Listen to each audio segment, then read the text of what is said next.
Hello friends, मैं प्रीति सिंह आपका अपने चैनल में स्वागत करती हूँ। आज हम लोग यूजीसी नेट हिंदी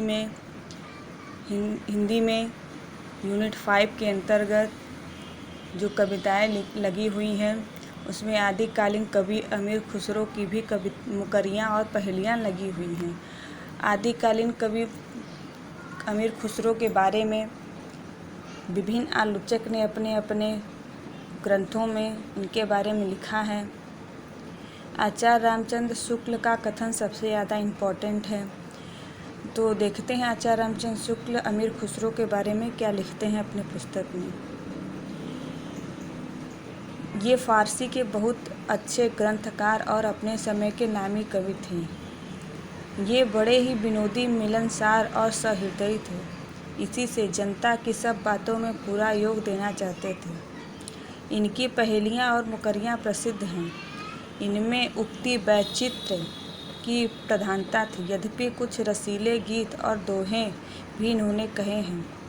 आगे लिखते हैं, खुसरो के नाम पे संग्रहित पहेलियों में कुछ प्रक्षिप्त और पीछे से जुड़ी पहेलियाँ भी मिल गई हैं, इनमें संदेह नहीं है। इनकी हिंदी की रचनाओं में दो प्रकार की भाषा का प्रयोग मिलता है। ठेठ खड़ी बोलचाल पहेलियाँ मुकरियों और दो सुखनों में ही मिलते हैं, यद्यपि उनमें भी कहीं कहीं ब्रज भाषा की झलक मिलती है। आगे लिखते हैं, गीतों और दोहों की भाषा ब्रज या मुख्य प्रचलित काव्य भाषा ही है। अगर जैसे कोटेशन में दे देगा अमीर खुसरो के बारे में निम्नलिखित शब्दों का चयन कीजिए, तो ये कोटेशन में से दे सकता है कि अमीर खुसरो के बारे में किसने क्या कहा है और कौन सी सही है। खुसरो की भाषा दीर्घ मुख्य परंपरा के बीच किसी अंश तक शायद कुछ बदल गई होगी, उसका पूरापन कुछ निकल गया होगा। पर यह निश्चित है कि उसका ढांचा कवियों और चरणों द्वारा व्यवहृत प्राकृत की रूढ़ियों में जकड़ी काव्य भाषा से भिन्न था। अमीर खुसरो की अपेक्षा कबीर की अपेक्षा खुसरो का ध्यान बोलचाल की भाषा की ओर अधिक था। इसी प्रकार जैसे अंग्रेजों का ध्यान बोलचाल की भाषा की ओर अधिक रहता था। अमीर खुसरो का लक्ष्य जनता का मनोरंजन था, पर कबीर धर्मोपदेशक थे, अतः उनकी वाणी पोथियों की भाषा का सहारा कुछ न कुछ खुसरो की अपेक्षा अधिक लिए हुए थे। आगे विद्यापति के हमारे चैप्टर में विद्यापति की पदावली भी लगी हुई है, तो उसके बारे में भी हम लोग जान लेते हैं। आचार्य रामचंद्र शुक्ल क्या कहते हैं विद्यापति के बारे में। 3 भाषाओं में काव्य रचना की है, संस्कृत, अपभ्रंश और देश भाषा पर, जिनकी रचना के कारण ये मैथिल कोकिल कहलाए, वह इनकी पदावली है। ये मैथिल कोकिल क्यों कहलाए? क्योंकि इनकी रचना पदावली है। इनका एक उपनाम मैथिल कोकिल भी है, जिसके नाम से ये फेमस है। पदावली में अपने समय की प्रचलित मैथिली भाषा का प्रयोग हुआ है।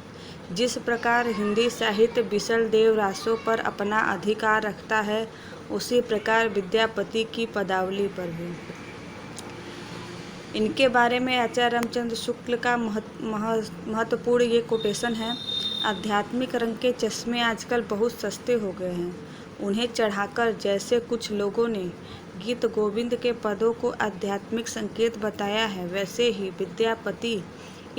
विद्यापति की इन पदों को भी सूर आदि कृष्ण भक्तों के श्रृंगार पदों की भी ऐसी आध्यात्मिक व्याख्या चाहते हैं। पता नहीं बाल लीला के पदों का वे क्या करेंगे। इस संबंध में यह अच्छी तरह समझ रखना चाहिए कि लीलाओं का कीर्तन कृष्ण भक्ति का एक प्रधान अंग है। जिस रूप में लीलाएं वर्णित है, उसी रूप में उनका ग्रहण हुआ है। इन लीलाओं का दूसरा अर्थ निकालने की आवश्यकता नहीं है। विद्यापति के पद अधिकतर श्रृंगार के ही हैं, जिनमें नायिका और नायक राधा कृष्ण हैं। इन पदों की रचना जयदेव के गीत काव्य के अनुकरण पर ही शायद की गई हो।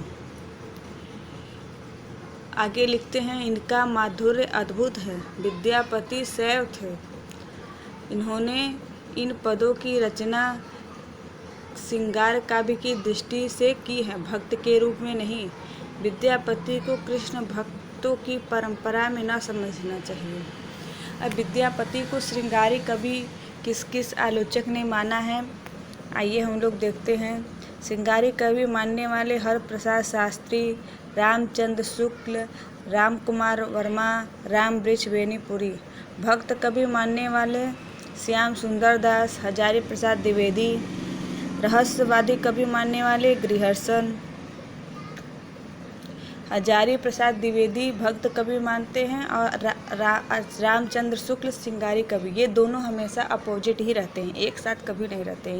इन दोनों के विचार में हमेशा मतभेद ही रहता है।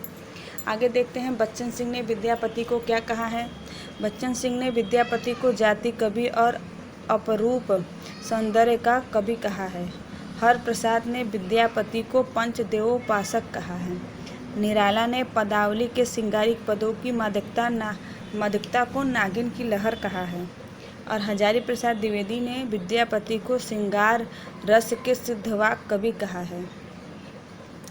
ये सब छोटी छोटी चीज़ें आप लोग अपना नोट्स बना के लिखते रहिए।